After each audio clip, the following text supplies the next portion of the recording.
Very good morning to all students. Last लेक्चरमध्ये आपण alkane म्हणजे काय, अल्केनचं क्लासिफिकेशन या दोन गोष्टी पाहिल्या होत्या.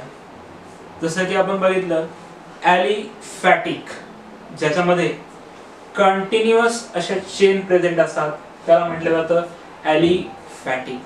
सॅच्युरेटेड, कंपल्सरी कार्बन हा इतर कार्बन आणि हायड्रोजन यांच्याशी सिंगल कोव्हॅलंट बॉन्ड किंवा सिग्मा बॉन्डला जोडलेला असेल त्यावेळेस त्याला सॅच्युरेटेड असं म्हटलं जातं. आणि असा मॉलिक्यूल ज्याच्यामध्ये फक्त आणि फक्त कार्बन आणि हायड्रोजन हे दोनच ॲटम्स एक्झिस्ट असतात, अशा सबस्टन्सेसला आपण अल्केन म्हणतो.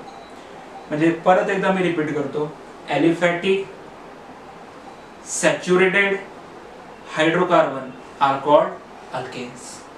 आता लास्ट लेक्चर मध्ये आपण हे देखील पाहिलं होतं की या अल्केन मध्ये कार्बन आणि हायड्रोजन यांचं प्रपोर्शन CnH2n+2 या सिम्बॉलने किंवा या फॉर्म्युल्याने रिप्रेझेंट केलं जातं.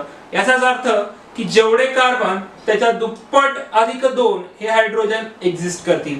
त्यावेळी मी फक्त उदाहरणं तुम्हाला एक नावं आपण फक्त रिवाइज केली होती, ऍक्च्युअल त्यांचे एक्झाम्पल किंवा स्ट्रक्चर्स कसे काढायचे आपण बघितलं नव्हतं.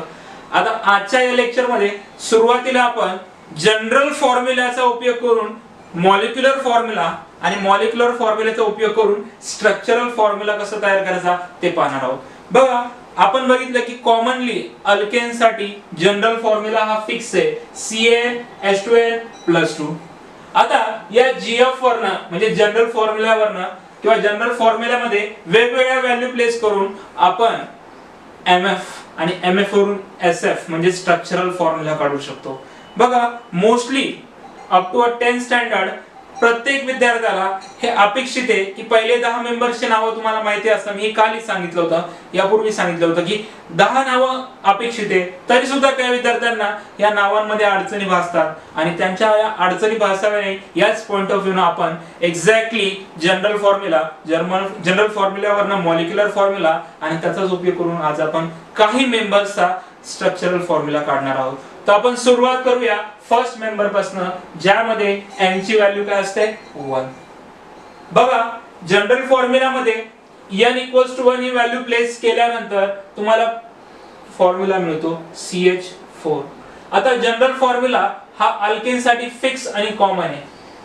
मॉलिक्युलर फॉर्म्युला म्हणजे नेमकं काय, तर एखाद्या कंपाऊंड मध्ये एक्झॅक्टली कोणकोणते ॲटम्स आहेत आणि त्यांची संख्या काय हा रिप्रेझेंट करणारा फॉर्म्युला म्हणजे molecular formula. The formula which indicate number of different atoms present in given molecule is called molecular formula. आता जनरल फॉर्म्युल्यात n = 1 ही व्हॅल्यू प्लेस केली, जसं की आपण काल बघितलं होतं, जिथे जिथे n तिथे 1. मग आता हा फॉर्म्युला बनतो CH4. आता आपण बघितलंय की कार्बन ॲटमच्या या पूर्वीच्या लेक्चर मध्ये आपण बघितलं होतं की कार्बन ॲटम हा 3 प्रकारच्या बॉन्डिंग्स फॉर्म करतो. कार्बनचे सर्व बॉन्ड सिंगल असतात. बेसिकली कार्बन हा 4 बॉन्ड फॉर्म करतो. 4 बॉन्ड फॉर्म करण्याचा क्रायटेरिया आपण बघितला होता की एक तर 4 बॉन्ड सिंगल किंवा 2 बॉन्ड सिंगल, 1 बॉन्ड डबल आणि 1 बॉन्ड ट्रिपल किंवा 1 बॉन्ड सिंगल. पण इन केस ऑफ अल्केन हा सॅच्युरेटेड असल्यामुळे कार्बन हा नेहमी सर्व बॉन्ड जो फॉर्म करतो ते सिंगलच असतात, सिग्मा बॉन्डच असतात. मग या पॉइंट ऑफ व्ह्यू ने आपण सगळ्यात पहिल्यांदा कार्बन ड्रॉ करू. आता कार्बन किती बॉन्ड फॉर्म करतो मित्रांनो? 4. मग आता वरती 1, खाली 1, मागे 1, पुढे, या पद्धतीने मिथेन स्ट्रक्चर आपण काढतो आणि याच्यामध्ये प्रत्येकी 1 डॅश द्यायला लागतो. आता सिमिलरली इथेन मध्ये आपण काय केलं, C2H6. आपल्याकडे टोटल कार्बन किती आहेत रे? 2. मग आता या ठिकाणी सुरुवातीला हा एक कार्बन आपण घेतला, हा एक कार्बन. आणि यापूर्वी आपण अभ्यासलंय की कार्बन हा टोटल किती बॉन्ड फॉर्म करतो? 4. अल्केनच्या केस मध्ये सर्व बॉन्ड कसे असतात? सिंगल. म्हणजेच आपण या कार्बनचा वरती 1, खाली 1, मागे 1, पुढे 1, टोटल किती बॉन्ड झाले? 4. सिमिलरली या कार्बन मध्ये वरती 1, खाली 1, पुढे 1 आणि मागे ऑलरेडी हा एक कार्बन सोबत असणारा बॉन्ड. या पद्धतीने आपण याचं स्ट्रक्चर ड्रॉ करतो आणि आपल्याला मिळतं C2H6. आता याचं नाव आहे मिथेन, याचं नाव इथेन. सिमिलरली C3H8 मध्ये 3 कार्बन आपण ड्रॉ करणार, C1, C2 C3 आणि प्रत्येकाच्या वरती खाली मागे पुढे या पद्धतीने बॉन्ड्स ड्रॉ करणार.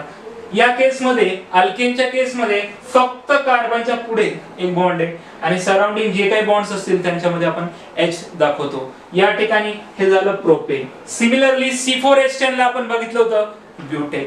या पद्धतीने जर तुम्ही स्ट्रक्चर्स प्रॅक्टिस केली तर तुम्हाला 10 मेंबर्स पर्यंतची नावं किंवा 10 मेंबर पर्यंतचे स्ट्रक्चर आपण सहजपणे ड्रॉ करू शकतो. बघा फोर्थ कार्बन N=4 साठी फॉर्म्युला बनतो C4H10. सिमिलरली 5 साठी फॉर्म्युला बनतो C5H12. 6 साठी फॉर्म्युला बनतो C6H14. 7 साठी फॉर्म्युला बनतो C7H16. 8 साठी C8H18. C9H20 आणि C10H22. या पद्धतीने फर्स्ट 10 मेंबर प्रत्येक विद्यार्थ्याला माहित असणं अपेक्षित आहे. आता यांची नावं कशी देणार? C4H10 ला आपण रिप्रेझेंट करतो ब्युटेन. बघा बेसिकली नावं देताना आपण पहिल्या 4 मेंबरची नावं लक्षात ठेवूया. 1 मिथेन, 2 कार्बन असणारा इथेन, 3 कार्बन असणारा प्रोपेन आणि 4 कार्बन असणारा ब्युटेन. आता 5 पासून ते 8 पर्यंत म्हणजे 4 मेंबरची नावं लक्षात ठेवण्यासाठी आपल्याला जॉमेट्रीचा सपोर्ट बराचसा मिळतो. तुम्ही म्हणला सर जॉमेट्रीचा काय रोल आहे? आपण डिफरंट शेप्स बघितलेत बघा, पेंटागोनल, हेक्सागोनल. पेंटागोनलला मराठीत पंचकोन म्हणतात, हेक्सागोनलला षटकोन, हेप्टागोनल सप्तकोन, ऑक्टागोनल अष्टकोन. अशी काही कोन भौमितिक रचना आपण यापूर्वी बघितल्या. त्यांच्याच नावांचा रेफरन्स घेऊन आपण पेंटागोनलचा वापर करून पेंटेन हे नाव लिहू शकतो. त्यानंतर हेक्सागोनलचा वापर करून आपण हेक्सेन हे नाव लिहू शकतो. सिमिलरली हेप्टागोनलचा उपयोग करून आपण हेप्टेन, ऑक्टागोनलचा उपयोग करून ऑक्टेन आणि 9व्या मेंबरचं आणि 10व्या मेंबरचं नाव आपण लक्षात ठेवतो. 9th वाला आहे नोनेन आणि 10th वाला आहे डिकेड. डिकेड दशक हा एक शब्द आपण इंग्रजीमध्ये ऐकलेला असतो.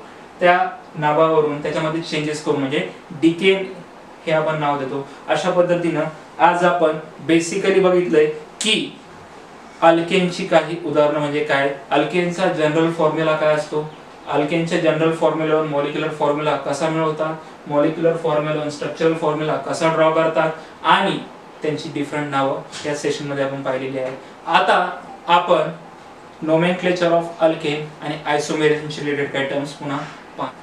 मॉलिक्युलर फॉर्म्युला आणि स्ट्रक्चरल फॉर्म्युला ऑफ अल्केन पाहिल्यानंतर आपण अल्केनशी रिलेटेड अतिशय महत्त्वाचा एक कॉन्सेप्ट आज शिकणार आहोत, ज्याला आयसोमेरिझम असं देखील म्हणतात. आयसोमेरिझमला मराठीमध्ये समघटना या नावाने देखील ओळखलं जातं. आयसोमेरिझम कन्सेप्ट मध्ये 2 शब्द आहेत, एक आहे आयसो आणि दुसरा आहे मेरिझम. बघा आयसो या शब्दाचा अर्थ आहे सिमिलर आणि मेरिझम याला मेरोस या शब्दावरून याची उत्पत्ती झाली आहे आणि मेरोस म्हणजे पार्ट. बघा सिमिलर पार्ट असणारे अल्केन्स. आता सिमिलर पार्ट कशाच्या बेसिसवर ते आपण पाहणार आहोत. आयसोमेरिझम ही टर्म शिकण्यापूर्वी त्याचे डेफिनेशन बघण्यापूर्वी आपण आधी काही एक्झाम्पल्स पाहूया. सगळ्यात पहिले एक एक्झाम्पल आहे एन पेंटेन. लास्ट लेक्चर मध्ये क्लासिफिकेशन ऑफ अल्केन मध्ये आपण हे एक्झाम्पल पाहिलं होतं. एन पेंटेन म्हणजे काय रे, तर आपण पाहिलंय की ज्यावेळेस कुठलाही मिथिल ग्रुप हा ब्रांचिंग मध्ये नसतो, स्ट्रेट चेनला आपण म्हणतो एन पेंटेन किंवा एन अल्केन. आता या ठिकाणी आपण पाहिलंय की 5 कार्बन, पेंटेन म्हटलं की 5 कार्बन आले आणि 12 हायड्रोजन ठरलेले. या पद्धतीने आपण इथं स्ट्रक्चर ड्रॉ केलं C5H12. त्यानंतर आयसोपेंटेन म्हणजे काय, तर 4 कार्बन स्ट्रेट चेन मध्ये आणि मिथिल ग्रुप ब्रांचिंग मध्ये. सिमिलरली निओपेंटेनच्या केस मध्ये आपण काय करतो, 1 कार्बन ब्रांचिंग मध्ये, 2 मिथिल ग्रुप ब्रांचिंग मध्ये आणि 3 कार्बन स्ट्रेट चेन मध्ये. बघा ही स्ट्रक्चर्स आपण ड्रॉ केली. पहिलं स्ट्रक्चर आहे एन पेंटेन, दुसरं आहे आयसोपेंटेन आणि तिसरं स्ट्रक्चर आहे निओपेंटेन. बघा या तिघांमध्ये एक गोष्ट तुम्हाला कॉमनली ऑब्झर्व करता येते, या तिघांमध्ये जर तुम्ही कार्बन्स मोजले आणि हायड्रोजन मोजले ना, ते सिमिलरच आढळतात, ते म्हणजे C5H12. तुम्ही काउंट करू शकता 1 2 3 4 5 कार्बन. त्यानंतर 3 2 5 झाले, 7 9 12.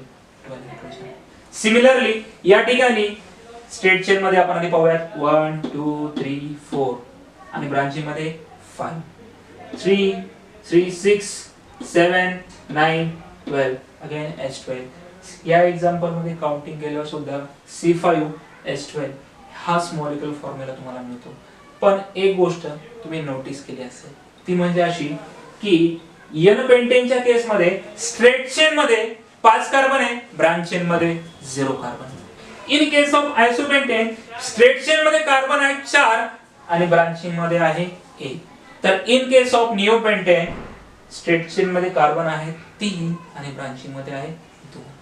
मग या पद्धतीने एक गोष्ट आपल्या लक्षात आली असेल की या तिघांचा मॉलिक्युलर फॉर्म्युला तर सेम आहे, बट कुठला फॉर्म्युला डिफरंट आहे? Structural formula. कुठला फॉर्म्युला डिफरंट आहे? Structural formula. आणि मग असे कंपाऊंड्स, असे सबस्टन्सेस ज्यांचा मॉलिक्युलर फॉर्म्युला हा सिमिलर आहे बट स्ट्रक्चरल फॉर्म्युला काय असतो? डिफरंट, त्यांना आपण एकमेकांचे आयसोमर्स म्हणतो आणि या फेनॉमेनाला आयसोमेरिझम असं म्हटलं जातं. आयसोमेरिझम हा ब्रॉड कन्सेप्ट आहे. आयसोमेरिझम हा कन्सेप्ट आपण ज्यावेळेस जीओसी हा टॉपिक स्टार्ट करू त्याच्यामध्ये एकदम ब्रीफली पाहणार आहोत आयसोमेरिझम ही टर्म. बट सध्यापुरता आपण अल्केनच्या केसमध्ये एवढं म्हणू शकतो की अल्केन सहसा स्ट्रक्चरल आयसोमेरिझम दाखवतात, चेन आयसोमेरिझम दाखवतात. स्ट्रक्चरल आयसोमेरिझम ज्याचा प्रकार आहे चेन आयसोमेरिझम तो दाखवतात. बघा आयसोमेरिझम हा फेनॉमेना ब्रीफली आपल्याला जीओसी मध्ये स्टडी करायचा आहे, पण सध्यापुरता एक गोष्ट तुमच्या क्लिअर झाली असेल की असे कंपाऊंड, असे अल्केन्स ज्यांचा मॉलिक्युलर फॉर्म्युला सेम असतो आणि स्ट्रक्चरल फॉर्म्युला डिफरंट असतो त्यांना आपण आयसोमर्स म्हणतो आणि या फेनॉमेनाला आपण म्हणत असतो आयसोमेरिझम. त्याचे एक्झाम्पल म्हणजे आपण ही जी 3 एक्झाम्पल वाढली ही आयसोमेरिझमची एक्झाम्पल कन्सिडर करता येतात. N पेंटेन, आयसोपेंटेन आणि निओपेंटेन. आता या आयसोमर्स मध्ये एक गोष्ट प्रकर्षाने आपल्याला जाणवते. N पेंटेनचा जर मी बॉइलिंग पॉइंट चेक केला, सपोज तो 90 असं म्हणू, एक्झॅक्ट व्हॅल्यू वेगळी असू शकते पण आपण इथं मानली 90, तर याचा 85 आणि याचा 80. एक गोष्ट तुमच्या नोटीस झाली असेल यांची बॉइलिंग पॉइंट ही जी फिजिकल प्रॉपर्टी आहे तिघांची पण काय दिली डिफरंट. आता या N पेंटेनला जर मी स्ट्रॉंगली हिट केलं तर मला CO2 आणि वॉटर मिळतो. आयसोला हिट केलं CO2 वॉटर आणि त्यानंतर निओला हिट केलं CO2 अँड वॉटर. म्हणजे या तिघांची ही केमिकल प्रॉपर्टी किंवा केमिकल रिएक्शन काय सिमिलर. याचाच अर्थ आपण असं म्हणू शकतो की जेवढेही आयसोमर्स असतात त्यांच्यामध्ये सिमिलर केमिकल प्रॉपर्टीज आणि डिफरंट आढळतात फिजिकल प्रॉपर्टीज. आणि नोटीस करण्यासारखी एक गोष्ट आहे, अल्केन मध्ये आयसोमेरिझम शो करण्यास सुरुवात ब्युटेन या मेंबर पासून होते. याचा अर्थ फर्स्ट 3 मेंबर्स जे आहेत अल्केनचे म्हणजे मिथेन, इथेन आणि प्रोपेन हे आयसोमेरिझम शो करत नाही. आता नंबर ऑफ आयसोमर्सचा जर विचार केला आपण तर ब्युटेन 2 आयसोमर रिप्रेझेंट करतो, पेंटेन 3 आयसोमर, हेक्सेन 5 आयसोमर, हेप्टेन 9 आयसोमर. अशी यादी भरपूर मोठी, पण सुरुवातीची काही एक्झाम्पल्स किंवा नंबर ऑफ आयसोमर्स लक्षात ठेवून आपल्याला अपेक्षित आहे. बघा परत एकदा आपण आयसोमेरिझम ही कॉन्सेप्ट काय व्यवस्थितपणे अभ्यासू. आयसोमेरिझम म्हणजे काय किंवा आयसोमर्स कोणाला म्हणायचं? दोज ऑर्गॅनिक कंपाऊंड और those alkane which are having similar molecular formula but different structural formula are called isomers and the phenomena is called isomerism. त्यानंतर आपण बघितलं की आयसोमर्सच्या संदर्भात त्यांचं उदाहरण N पेंटेन, आयसोपेंटेन आणि निओपेंटेन. यानंतर आपण बघितलं की प्रॉपर्टीचा ट्रेंड नेमका कसा आहे. 2 प्रकारच्या प्रॉपर्टी असतात हे आपण 10th मध्ये पाहिलं होतं, फिजिकल प्रॉपर्टी आणि केमिकल प्रॉपर्टी. टेम्पररी चेंज म्हणजे आपल्या फिजिकल प्रॉपर्टी, तर परमनंट चेंजेस म्हणजे आपल्या केमिकल प्रॉपर्टीज. तर आयसोमर्स असणाऱ्यांमध्ये सिमिलर केमिकल प्रॉपर्टीज असतात आणि डिफरंट काय असतात फिजिकल प्रॉपर्टी. आणि लास्ट थिंग आपण जी बघितली नंबर ऑफ आयसोमर्सची संख्या. आपण बघतो की आयसोमेरिझम शो व्हायला सुरुवात ब्युटेन या मेंबर पासून होते. फर्स्ट 3 मेंबर आयसोमेरिझम शो करत नाही. आणि आपण बघितले number of isomer form by butane आहेत 2, पेंटेन आहेत 3, हेक्सेन आहेत 5 आणि हेप्टेन आहेत 9. हो तुम्हाला पूर्ण जी टर्म आयसोमर आहे किंवा आयसोमेरिझम ही व्यवस्थितपणे कळाली असेल. आता आपण नेक्स्ट लेक्चर मध्ये पाहणार आहोत in detail nomenclature, different nomenclature of alkane. Thank you.